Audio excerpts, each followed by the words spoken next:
So welcome back to the channel, guys. Today we're going to be looking at heating in your van. So first we'll look at what is available if you want something that's going to be convenient and easy to move around. So your first option is a little electric plug-in fan. So these come with a 3-pin plug on the end and need to be plugged into a appropriate socket. It comes with settings on the side for both the heat and for the fan itself, so blowing the heat out to you. We've used it for the last couple of years in the van, and what we find is that within about 4 to 5 minutes it's warm enough to put this down onto the lowest setting. Anything more than that, it gets a little bit too warm. So that's your first option if you've got the electric hookup or you've got an inverter.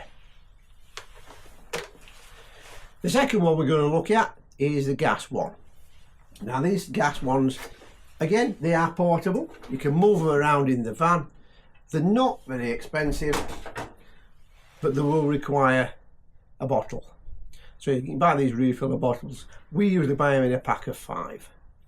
On average, they will keep going for about 2 hours.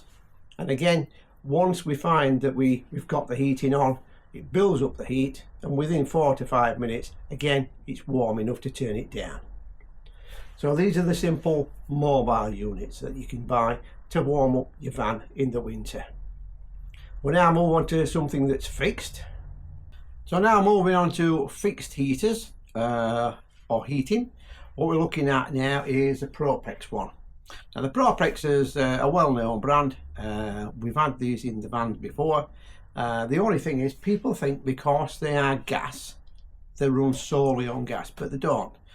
The gas is there for the combustion to make the heat, but obviously you've got to have a 12-volt supply to run that. You normally get a little control unit that you can fit on the van somewhere for the thermostat and click it on to turn it on and off, and that's a useful addition. The other thing is that they need an outlet and an inlet. So just like a car or a van, it needs something to bring the air in, and obviously once it's being burnt, it needs to go out on an exhaust. So we take a look at this one. What we've got down here, we've got an inlet. So the air is going to come in there. It's going to do what it does inside, and it's going to blow the exhaust out here. And obviously we've then got the warm air coming out of this. So basically this is your engine, if you like.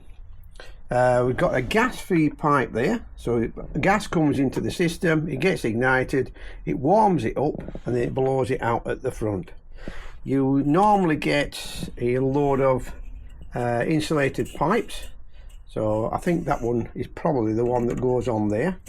So that's the exhaust. That needs to be run away from the internal bits of the van, and then on this one you can either blow it directly out of there, or you could get some pipe work to steer it around.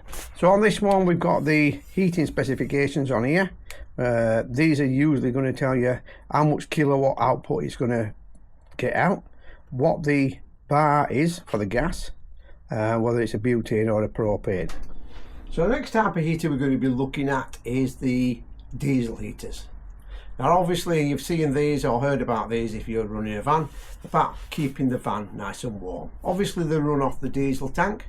But if you've got a vehicle that doesn't have a diesel tank, or it's a petrol van, then obviously you need to fit an external little tank for the diesel heater. Diesel heaters nowadays, if you're buying one of the cheap ones, you're paying probably about £90 to £100 for one of those. It does come with all the instructions, so basically you've got a step-by-step instruction guide of how to fit it. That's another option compared to the Propex ones that we have here. It's a little bit smaller, the diesel heaters, depending on which you get. If you're going to buy an autotherm one, then obviously you're paying a little bit more for that, but you are getting a better quality heater for that. Right guys, so I hope that's been useful for you. As the colder months come along, then obviously we will be putting these heaters to much good use. So if you've liked what you've seen, we'd appreciate the thumbs up, If you want to subscribe, then obviously it's just a click of the button. But if not, we'll see you next time. Bye for now.